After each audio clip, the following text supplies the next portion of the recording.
अभीष्ट फल की प्राप्ति हो या न हो, विद्वान पुरुष उसके लिए शोक नहीं करता। अमृत और मृत्यु दोनों इस शरीर में ही स्थित हैं। मनुष्य मोह से मृत्यु को और सत्य से अमृत को प्राप्त होता है। अत्यंत लोभी का धन तथा अधिक आसक्ति रखने वाले का काम, ये दोनों ही धर्म को हानि पहुंचाते हैं। अधिक बलवान तो वे ही होते हैं जिनके पास बुद्धि बल होता है। जिनमें केवल शारीरिक बल होता है, वे वास्तविक बलवान नहीं होते। अविश्वास से अर्थ की प्राप्ति नहीं हो सकती, और हो भी जाए तो जो विश्वास पात्र नहीं है उससे कुछ लेने को जी ही नहीं चाहता। अविश्वास के कारण सदा भय लगा रहता है, और भय से जीवित मनुष्य मृतक के समान हो जाता है। अपनी प्रभुता के लिए चाहे जितने उपाय किए जाएं, परंतु शील के बिना संसार में सब फीका है। जो विपत्ति पड़ने पर कभी दुखी नहीं होता, बल्कि सावधानी के साथ उद्योग का आश्रय लेता है तथा समय आने पर दुख भी सह लेता है, उसके शत्रु पराजित ही हैं। जो मनुष्य नाश होने वाले सब प्राणियों में समभाव से रहने वाले अविनाशी परमेश्वर को देखता है, वही सत्य को देखता है। जो मनुष्य न किसी से द्वेष करता है और न किसी चीज की अपेक्षा करता है, वह सदा ही सन्यासी समझने के योग्य है। जो मनुष्य जिसके साथ जैसा व्यवहार करे, उसके साथ भी उसे वैसा व्यवहार करना चाहिए, यह धर्म है। जो मनुष्य क्रोधी पर क्रोध नहीं, क्षमा करता है, वह अपनी और क्रोध करने वाले की महासंकट से रक्षा करता है। वह दोनों का रोग दूर करने वाला चिकित्सक है। जो मनुष्य अपनी निंदा सह लेता है, उसने मानो सारे जगत पर विजय प्राप्त कर ली। जो वेद और शास्त्र के ग्रंथों को याद रखने में तत्पर है, किंतु उनके यथार्थ तत्व को नहीं समझता, उसका वह याद रखना व्यर्थ है। जहां कृष्ण है वहां धर्म है, और जहां धर्म है वहां जय है। जहां लुटेरों के चंगुल में फंस जाने पर झूठी शपथ खाने से छुटकारा मिलता हो, वहां झूठ बोलना ही ठीक है। ऐसे में उसे ही सत्य समझना चाहिए। जिसने इच्छा का त्याग किया है, उसको घर छोड़ने की क्या आवश्यकता है, और जो इच्छा का बंधुआ मजदूर है, उसको वन में रहने से क्या लाभ हो सकता है। सच्चा त्यागी जहां रहे वहीं वन और वही भवन कंदरा है। जिसकी बुद्धि नष्ट हो जाती है, वह मनुष्य सदा पाप ही करता रहता है। पुनः पुनः किया हुआ पुण्य बुद्धि को बढ़ाता है। जिसके मन में संशय भरा हुआ है, उसके लिए न यह लोक है, न परलोक है, और न सुखी है। जिसमें सत्य नहीं, वह धर्म नहीं, और जो कपटपूर्ण हो, वह सत्य नहीं है। जिस मनुष्य की बुद्धि दुर्भावना से युक्त है तथा जिसने अपनी इंद्रियों को वश में नहीं रखा है, वह धर्म और अर्थ की बातों को सुनने की इच्छा होने पर भी उन्हें पूर्ण रूप से समझ नहीं सकता। जैसे जल द्वारा अग्नि को शांत किया जाता है, वैसे ही ज्ञान के द्वारा मन को शांत रखना चाहिए। जैसे तेल समाप्त हो जाने पर दीपक बुझ जाता है, उसी प्रकार कर्म के क्षीण हो जाने पर दैव भी नष्ट हो जाता है। जब बोलते समय वक्ता श्रोता की अवहेलना करके दूसरे के लिए अपनी बात कहता है, तब वह वाक्य श्रोता के हृदय में प्रवेश नहीं करता है। मनुष्य दूसरे के जिस कर्म की निंदा करे, उसको स्वयं भी न करे। जो दूसरे की निंदा करता है किंतु स्वयं उसी निंदनीय कर्म में लगा रहता है, वह उपहास का पात्र होता है। मनुष्य जीवन की सफलता इसी में है कि वह उपकारी के उपकार को कभी न भूले, उसके उपकार से बढ़कर उसका उपकार कर दे। मन में संतोष होना स्वर्ग की प्राप्ति से भी बढ़कर है। संतोष ही सबसे बड़ा सुख है। संतोष यदि मन में भली भांति प्रतिष्ठित हो जाए तो उससे बढ़कर संसार में कुछ भी नहीं है।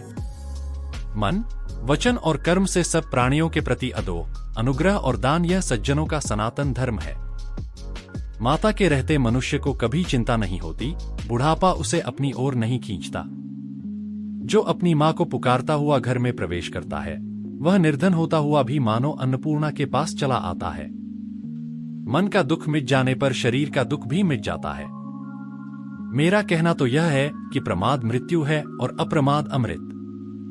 मधुर शब्दों में कही हुई बात अनेक प्रकार से कल्याण करती है, किंतु यही यदि कटु शब्दों में कही जाए तो महान अनर्थ का कारण बन जाती है। मन से दुखों का चिंतन न करना ही दुखों के निवारण की औषधि है। संसार में ऐसा कोई नहीं हुआ है जो मनुष्य की आशाओं का पेट भर सके। पुरुष की आशा समुद्र के समान है, वह कभी भरती ही नहीं। सत्य से सूर्य तपता है, सत्य से आग जलती है, सत्य से वायु बहती है, सब कुछ सत्य में ही प्रतिष्ठित है। सत्य ही धर्म, तप और योग है। सत्य ही सनातन ब्रह्मा है। सत्य को ही परम यज्ञ कहा गया है तथा सब कुछ सत्य पर ही टिका है। सत्पुरुष दूसरों के उपकारों को ही याद रखते हैं, उनके द्वारा किए हुए बैर को नहीं। सदाचार से धर्म उत्पन्न होता है तथा धर्म से आयु बढ़ती है। स्वार्थ की अनुकूलता और प्रतिकूलता से ही मित्र और शत्रु बना करते हैं। स्वार्थ बड़ा बलवान है, इसी कारण कभी कभी मित्र शत्रु बन जाता है और शत्रु मित्र। किसी का सहारा लिए बिना कोई ऊंचे नहीं चढ़ सकता, अतः सबको किसी प्रधान आश्रय का सहारा लेना चाहिए। कभी कभी समय के फेर से मित्र शत्रु बन जाता है और शत्रु भी मित्र हो जाता है, क्योंकि स्वार्थ बड़ा बलवान है। किसी की निंदा नहीं करनी चाहिए और न किसी प्रकार उसे सुनना ही चाहिए। पुरुषार्थ का सहारा पाकर ही भाग्य भली भांति बढ़ता है। प्राप्त हुए धन का उपयोग करने में दो भूलें हुआ करती हैं, जिन्हें ध्यान में रखना चाहिए। अपात्र को धन देना और सुपात्र को धन न देना। प्रयत्न न करने पर भी विद्वान लोग जिसे आदर दें वही सम्मानित है, इसलिए दूसरों से सम्मान पाकर भी अभिमान न करे। विद्या के समान कोई नेत्र नहीं है। विवेकी पुरुष को अपने मन में यह विचार करना चाहिए कि मैं कहाँ हूँ, कहाँ जाऊंगा, मैं कौन हूँ, यहाँ किस लिए आया हूँ और किस लिए किसका शोक करूं।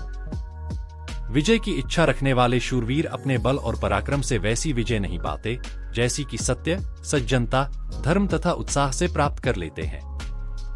विद्या, शूरवीरता, दक्षता, बल और धैर्य, ये 5 मनुष्य के स्वाभाविक मित्र हैं। बुद्धिमान लोग हमेशा इनके साथ रहते हैं।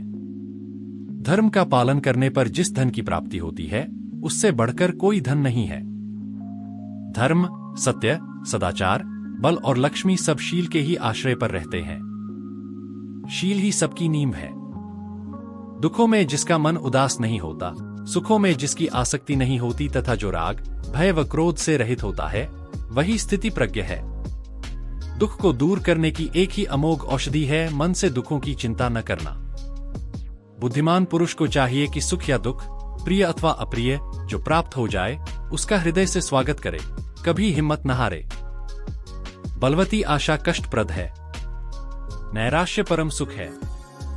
बाणों से बिंधा हुआ तथा फरसे से कटा हुआ वन भी अंकुरित हो जाता है, किंतु कटु वचन कहकर वाणी से किया हुआ भयानक घाव नहीं भरता। बैर के कारण उत्पन्न होने वाली आग एक पक्ष को स्वाहा किए बिना कभी शांत नहीं होती।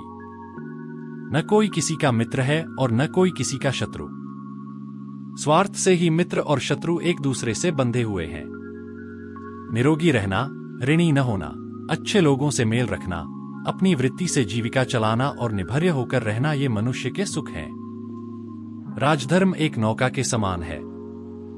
यह नौका धर्म रूपी समुद्र में स्थित है। सद्गुण ही नौका का संचालन करने वाला बल है, धर्मशास्त्र ही उसे बांधने वाली रस्सी है।